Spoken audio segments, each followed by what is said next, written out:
On the 10th of January, 1475, 20,000 freezing Moldavian soldiers stood in a fog-shrouded valley, waiting to face 120,000 Ottoman warriors. By sunset, 45,000 Ottoman corpses would litter the frozen earth, while the defenders lost just 4,500 men. This is the story of history's most devastating tactical ambush. The survival of the last Christian buffer state between Islam and Europe hung in the balance. By the end of this video, you'll understand how a tiny nation's prince engineered one of military history's most brilliant defensive victories. You'll discover how frozen rivers became death traps for thousands, why fog proved more deadly than arrows, and the three-word message that changed European history forever. How did Stephen know exactly when and where the massive Ottoman army would attack? What medieval technology allowed 20,000 men to defeat 45,000 in a single day? Why did the Ottoman survivors flee in terror from an enemy they still outnumbered? Think about this. How could the greatest military empire on earth fall into such a perfect trap? How did a prince of a tiny nation outsmart the conqueror of Constantinople himself? Stephen the Great had already survived 36 battles, but this time he faced the fury of Mehmed the Conqueror himself.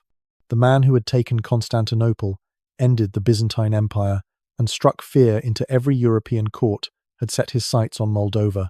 Personal vendetta fueled imperial ambition. Stephen had refused to pay tribute, had raided Ottoman territories, and worst of all, had defeated Ottoman armies before. But here's what the Ottoman scouts missed. Stephen had been preparing for this exact moment for 3 years. Every frozen stream, every fog-prone valley, every narrow pass had been studied, mapped, and transformed into a potential killing field. The Ottomans thought they were hunting a mouse. They were about to discover they'd walked into the den of a wolf. To understand how this miracle happened, we need to go back 3 years. If you're fascinated by the untold stories of history's most decisive battles, hit that like button and subscribe for more epic war content. Ring the notification bell because next week, we're revealing another impossible victory that shaped our world. Now, let me transport you back to medieval Moldavia. The year 1453 had changed everything. Constantinople, the jewel of Christendom for over 1,000 years, had fallen to Ottoman cannons. Mehmed II, barely 21 years old, had achieved what countless Muslim rulers had failed to do. Now he was no longer just a sultan, he was the conqueror, and his appetite for expansion seemed limitless. By 1474, Ottoman armies had swallowed the Balkans, reduced Hungary to a nervous wreck, and turned the Black Sea into an Ottoman lake. Venice trembled. Poland prayed. The Pope called for crusades that never materialized. Christianity itself seemed to be retreating before the Islamic tide. But in the small principality of Moldavia, wedged between Poland, Hungary, and the Ottoman Empire, ruled a different kind of prince. Stephen III had inherited his throne at just 23, fighting his own uncle for the crown. In the 17 years since, he'd fought 36 battles and won them all.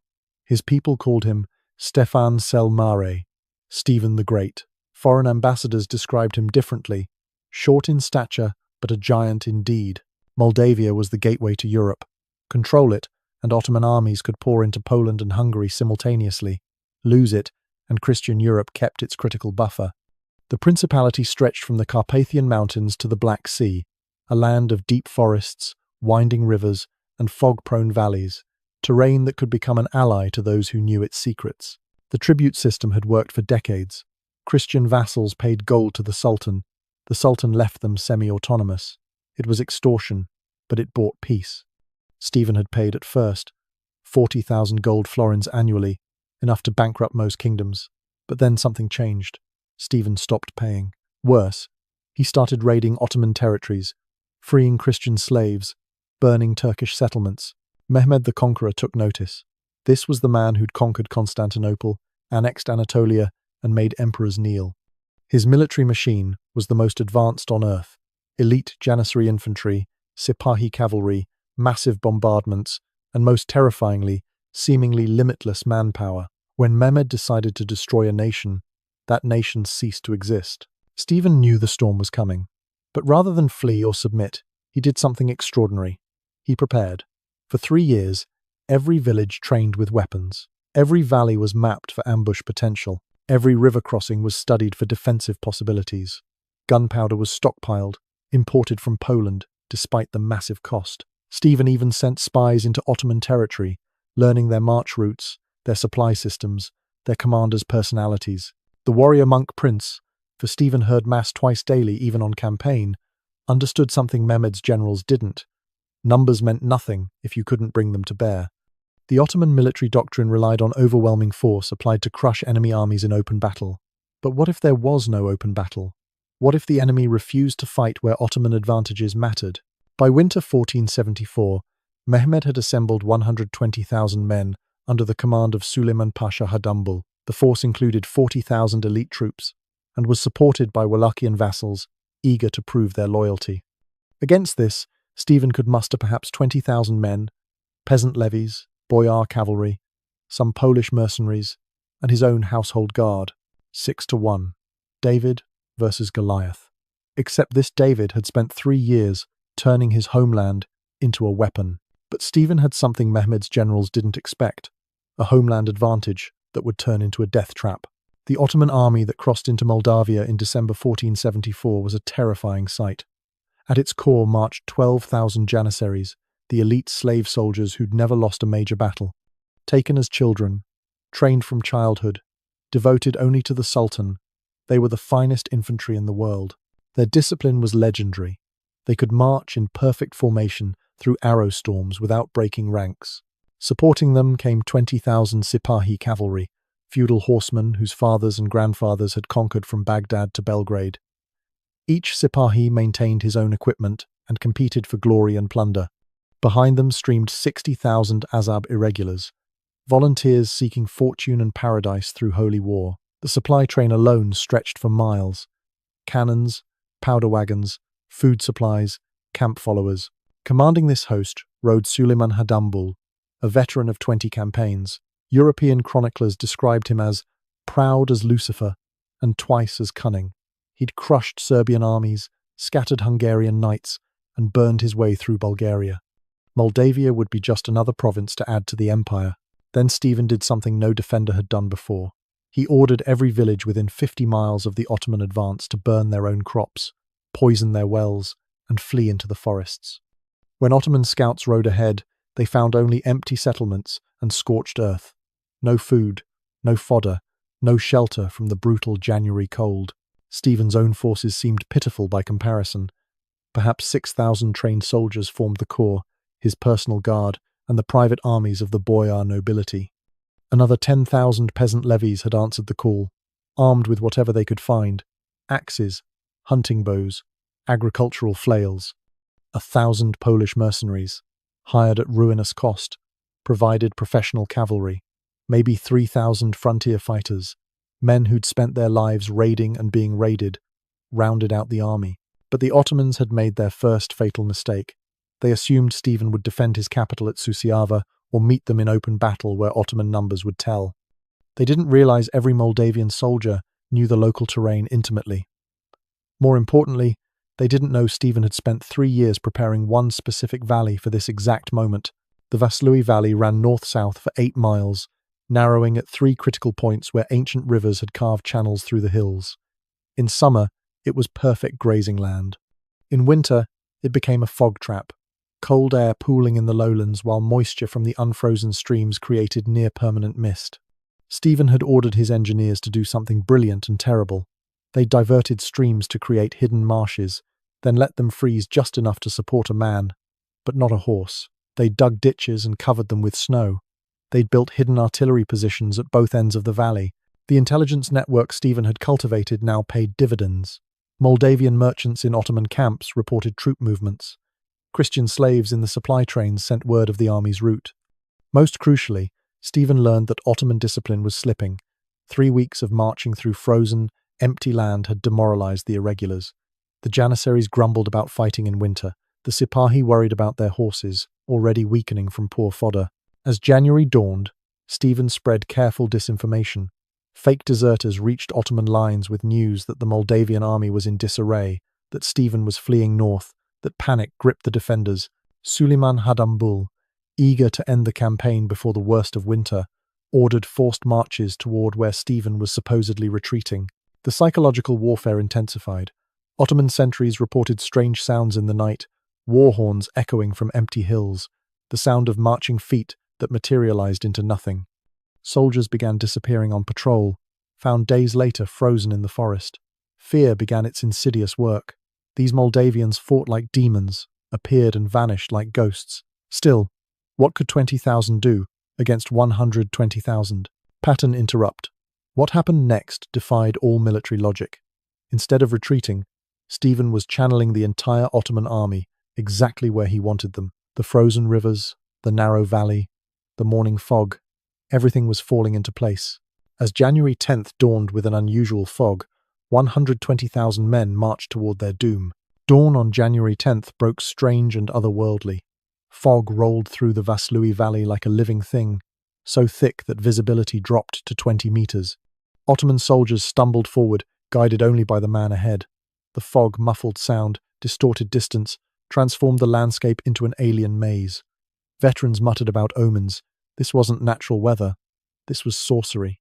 The Ottoman column stretched for 5 miles, a serpent of steel and flesh winding through the narrowing valley. Suleiman Hadambul rode with the vanguard, 30,000 men, including 5,000 janissaries. The main body followed, then the massive supply train, then the rearguard, a standard march formation that had served the Ottomans well for decades. In open terrain, such a column could deploy into battle lines within an hour. But this wasn't open terrain. Stephen watched from the heights, invisible in the fog. His men lay hidden along 3 defensive lines. The first line, 3,000 light cavalry and mounted archers, waited just ahead of the Ottoman van. The second line, 8,000 infantry with bows and early firearms, crouched along both valley walls where the terrain narrowed to just 200 meters. The third line, Stephen's reserves and heavy cavalry, blocked the valley's end. 8 cannons, purchased at tremendous cost from Hungarian foundries, sat camouflaged at perfect angles. This is where it gets insane. The fog that seemed like such a disadvantage to the Ottomans was actually Stephen's greatest ally. His local fighters knew every tree, every slope, every stream. They could navigate blind while their enemies stumbled. First contact came at 10 a.m. Moldavian light cavalry suddenly materialized from the fog, loosing arrows into the Ottoman vanguard before wheeling away. The janissaries formed ranks, advanced, and found nothing. The horsemen had vanished. Then arrows came from the left. The Ottomans turned, advanced, empty fog. Then from the right, then from behind. Ottoman training took over. Suleiman ordered his cavalry to pursue and destroy these harassers. 2,000 Sipahi thundered after the fleeing Moldavians, who retreated down the valley, always just visible enough to maintain the chase. The fog swallowed them all. Then the screaming started. What happened next defied all military logic. The pursuing Sipahi found their horses breaking through hidden ice, plunging into freezing water and mud. Moldavian archers, positioned on solid ground, began methodical execution. Ottoman horses, carrying armored men, couldn't escape the sucking mud. In 20 minutes, 2,000 elite cavalry simply ceased to exist. But the Ottoman column kept advancing, unaware of the disaster ahead. The valley walls pressed closer. The fog grew thicker. Then Stephen's war horns began, not from one direction but from everywhere. The acoustic properties of the valley, which Stephen had tested for months, created an auditory illusion. To Ottoman ears, they were surrounded by an enormous army. Panic rippled through the irregulars. Where was the enemy? How many were there? Why couldn't they see anything? Suleiman tried to maintain order, but commanding 120,000 men in fog through a narrow valley proved impossible. Units lost contact. The column compressed, men stumbling into each other. Ottoman military superiority, coordination, discipline, combined arms, evaporated in the mist. The hidden ditches claimed their first victims. Ottoman infantry, pushing forward, suddenly found themselves tumbling into concealed pits. Not deep enough to kill, but enough to break legs, create chaos, destroy formation. The men behind pressed forward, unaware, pushing more into the traps. Then the fog became their worst enemy. They couldn't see the obstacles, couldn't warn others, couldn't reform ranks. Stephen had positioned his artillery with genius precision. The cannons weren't meant to destroy. Medieval guns couldn't do that. They were psychological weapons. When they fired, the sound in the fog was apocalyptic, seeming to come from everywhere. Ottoman soldiers couldn't see the muzzle flashes, couldn't locate the batteries, couldn't respond. They could only endure, fear building with each invisible thunderclap. The Moldavian infantry began their work. These weren't knights seeking glory, they were farmers and woodsmen defending their homeland. They knew that defeat meant their families enslaved, their churches burned. They fought from concealment with mechanical efficiency. Arrows flew from the fog in coordinated volleys. Early handguns, primitive but terrifying, added their smoke and noise to the chaos. Then the shooters vanished, displaced, reformed elsewhere. Ottoman officers tried to organize resistance. Form square, face outward, hold position. But how do you form square when you can't see your own unit? How do you face an enemy that's everywhere and nowhere? The professional janissaries held their discipline, but the irregulars began to waver. Then the fog held one more secret. Stephen's men had spread oil-soaked straw at key points. Now they lit it. Fires erupted in the mist, not enough to burn significantly, but the smoke mixed with fog created an impenetrable wall. Ottoman units lost all cohesion. The column had become a mob. What the Ottomans didn't know would doom them. They were being herded like sheep into an ever-narrowing killing ground. Behind them, Moldavian forces had sealed the valley entrance. Ahead, the valley ended in a cul-de-sac, blocked by Stephen's best troops. On both sides, thousands of arrows waited. At exactly noon, Stephen gave a three-word command that would echo through history. Spring the trap. The first arrow storm erupted from the invisible ridges with the fury of divine judgment. 10,000 Moldavian bowmen, positioned in 3 ranks along both valley walls, released in coordinated volleys. The fog hid them completely. Ottoman soldiers saw only a wall of arrows materializing from nowhere, darkening the mist before striking home. Janissary training meant nothing when you couldn't see your enemy. Sipahi armor meant nothing when arrows fell like rain from above. The irregulars, packed together in the narrowing valley, became a mass of screaming flesh. Fire and displace, Stephen's officers commanded. The Moldavian archers loosed 3 volleys, then melted back into prepared positions 50 meters away. When Ottoman survivors climbed toward where the arrows originated, they found only empty ground. Then death struck from the new positions. This wasn't heroic combat. It was systematic slaughter. Cannon fire erupted from the fog with apocalyptic thunder. Stephen's 8 guns, positioned at the valley's end, fired in sequence. The sound in the enclosed space was deafening, echoing off valley walls, seeming to come from every direction. Moldavian gunners had pre-ranged their weapons during the preparation months. They couldn't miss. The Ottoman column filled the entire valley floor. Each cannon shot tore bloody lanes through packed humanity. The psychological impact exceeded the physical. These were still the early days of gunpowder, and many Ottoman irregulars had never faced artillery. The invisible thunder breaking men apart seemed like sorcery, divine punishment, the very mountains attacking them. But then, something happened that nobody expected. The Janissaries, the empire's elite, began their counterattack. These were men who'd conquered Constantinople, who'd never retreated. Despite the chaos, they formed defensive squares, presenting spear walls in every direction. Their officers, identified by elaborate helmets, bellowed orders that cut through panic. "We are the Sultan's chosen. We do not break."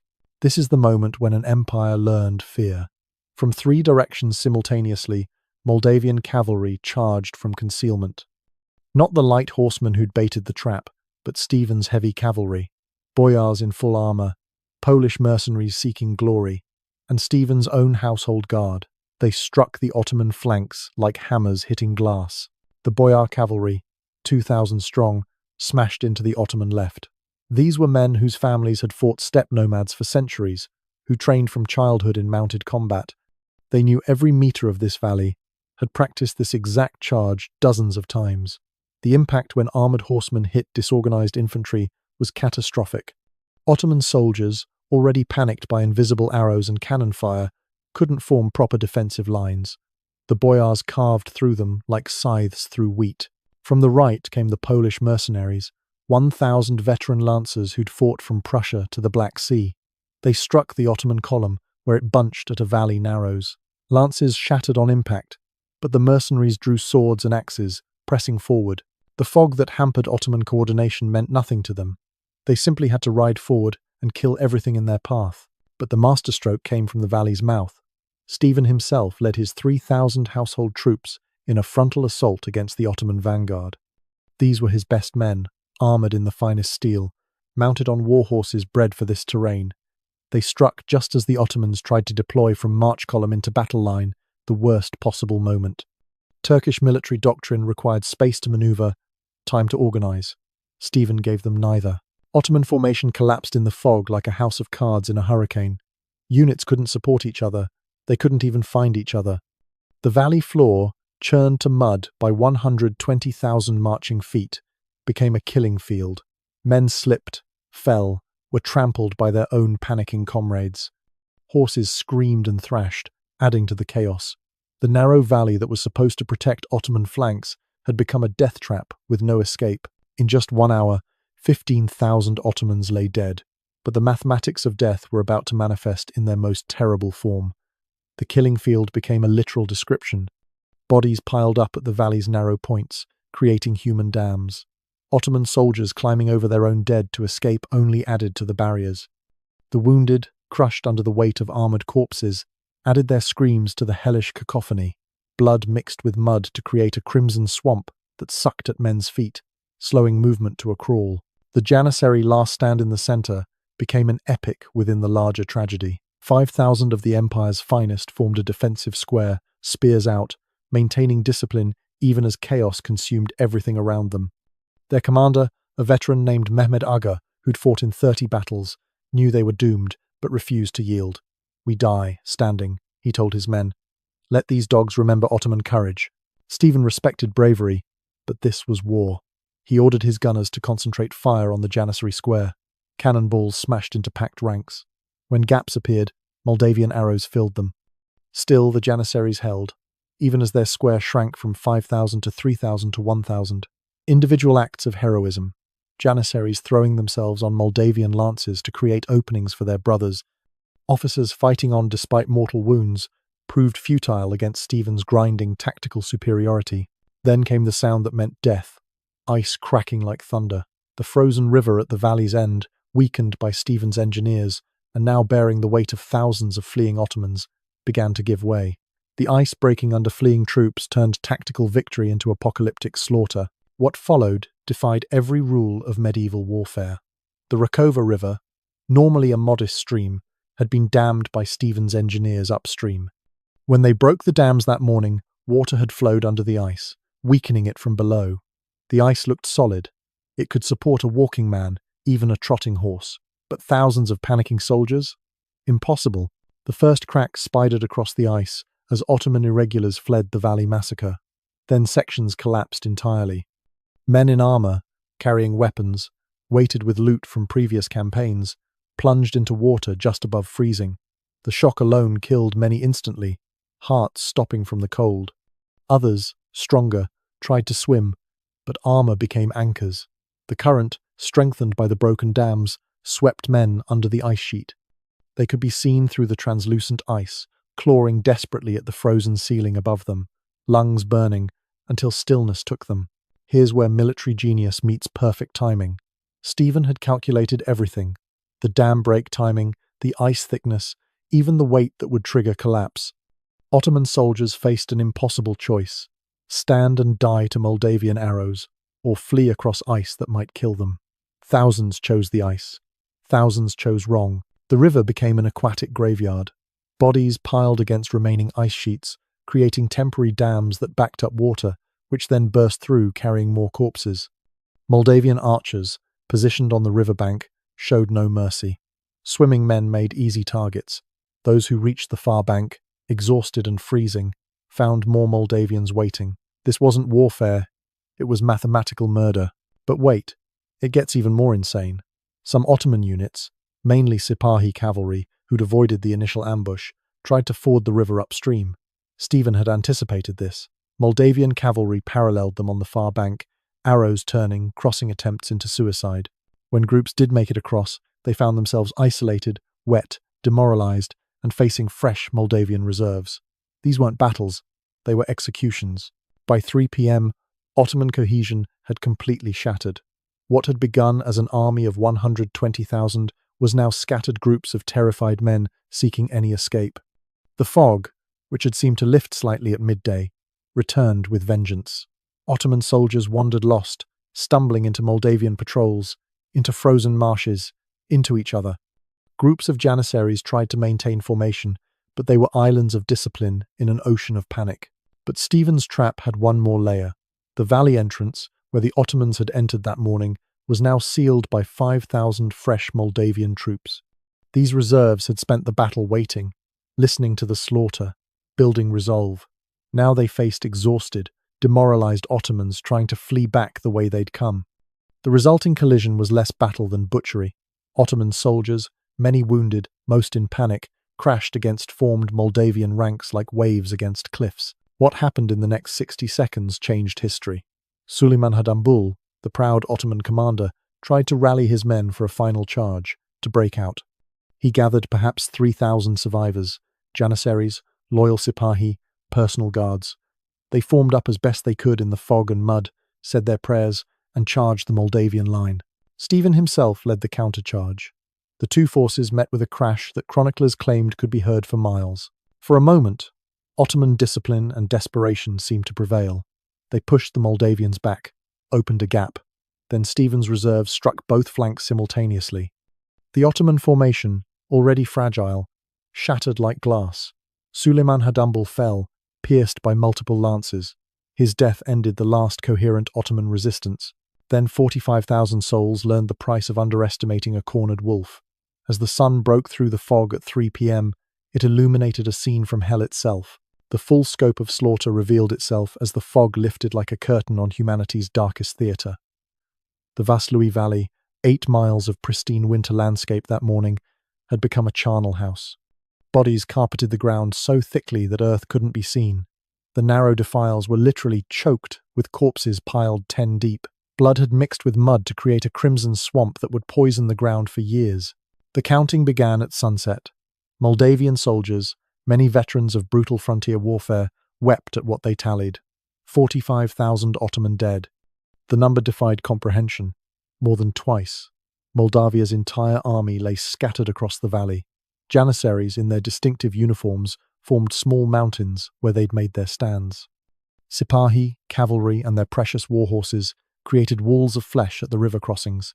The irregulars lay everywhere, torn apart by arrows, crushed in the panic, frozen in the river. The drowning victims in the river alone numbered between 8,000 and 12,000. When spring came and ice melted, bodies would wash downstream for months. Entire Ottoman units had simply ceased to exist. The Sultan's third Janissary Orta, 1,000 strong, left 17 survivors. The Anatolian cavalry regiment that had conquered Belgrade placed 40 men from 2,000. Some irregular units had no survivors at all. Against this apocalyptic toll, Moldavian casualties seemed impossible. Just 4,500 dead and wounded. The devastating tactical superiority of prepared defense, terrain advantage, and coordinated ambush had produced one of military history's most lopsided victories. Stephen had lost less than a quarter of his army while annihilating 3/4 of his enemy. Here's the detail that changes everything. Stephen's restraint in victory would prove as important as the victory itself. His boyars urged immediate pursuit into Ottoman territory. The empire's European forces were shattered, the road to the Danube open. Stephen refused. "We are defenders, not conquerors," he told his war council. "Let them remember that Moldavia kills invaders, but threatens no one who respects our borders." The restraint was strategic genius. By not pursuing, Stephen avoided overextension that might have led to eventual defeat. More importantly, he sent a message to European courts. Moldavia fought for survival, not conquest. This would prove crucial in gathering support for the inevitable Ottoman return. But the fog held one more secret. Among the Ottoman dead, Moldavians found documents that revealed the campaign's true scope. This wasn't just a punitive raid, but the first stage of conquering Poland and Hungary. Maps showed planned fortresses in Moldavian territory. Lists detailed which European nobles would be replaced with Ottoman governors. Europe hadn't just been saved from a raid, it had been saved from systematic conquest. Survivor accounts painted a picture of supernatural terror. Ottoman soldiers who escaped spoke of Moldavian devils who appeared from fog and vanished like ghosts, of rivers that swallowed armies, of Christian sorcery that turned nature itself against Islam. Many survivors never fought again, broken by memories of that foggy valley. The psychological victory exceeded even the physical. Ottoman invincibility had died in Moldova. The 3-word message, "We have won," that Stephen sent to every European court carried implications that resounded across Christendom. The prince didn't embellish, didn't boast. 3 words that told Christian Europe the impossible had happened. David had crushed Goliath.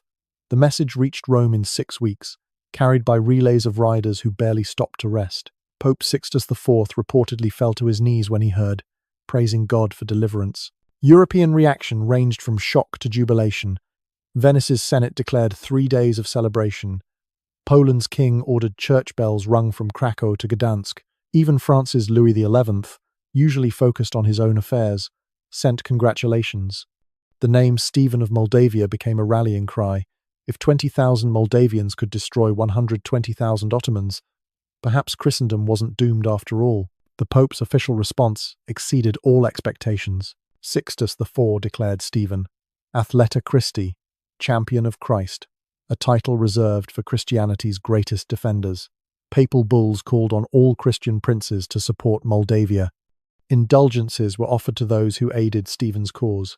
For a brief moment, squabbling Christendom unified in admiration of the Moldavian prince. But genius always leaves a signature. The personal aftermath revealed Stephen's character. As darkness fell on January 10th, the prince walked among the dead, Christian and Muslim alike. Witnesses reported him weeping, praying for all souls regardless of faith.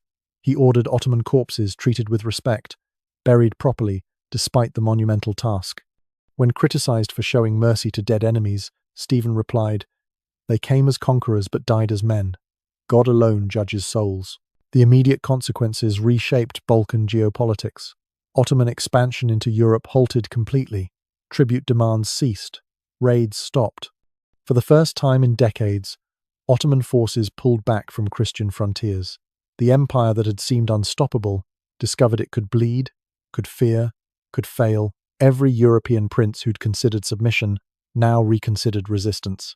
What the survivors saw still haunts historical records. The valley's transformation into a slaughterhouse exceeded medieval warfare's normal brutality. Hardened soldiers spoke of mud that was more blood than earth, of corpse walls that dammed streams, of the terrible silence after battle when only wind and ravens could be heard.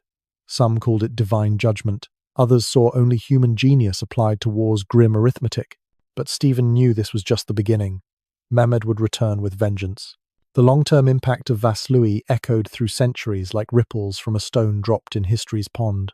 Ottoman expansion into Central Europe halted for 3 crucial years, time that allowed Poland to strengthen defences, Hungary to reorganize armies, and the Holy Roman Empire to prepare for future conflicts. Those 3 years, bought with 45,000 Ottoman lives, possibly saved Christian Europe from conquest. Mehmed's revenge came in 1476 with 150,000 men, determined to erase Vaslui's humiliation. At Valea Alba, the White Valley, Ottomans achieved tactical victory, but at such cost that they retreated anyway. Stephen's scorched earth tactics left nothing to sustain occupation. The conqueror learned that defeating Moldavia in battle meant nothing if you couldn't hold the land.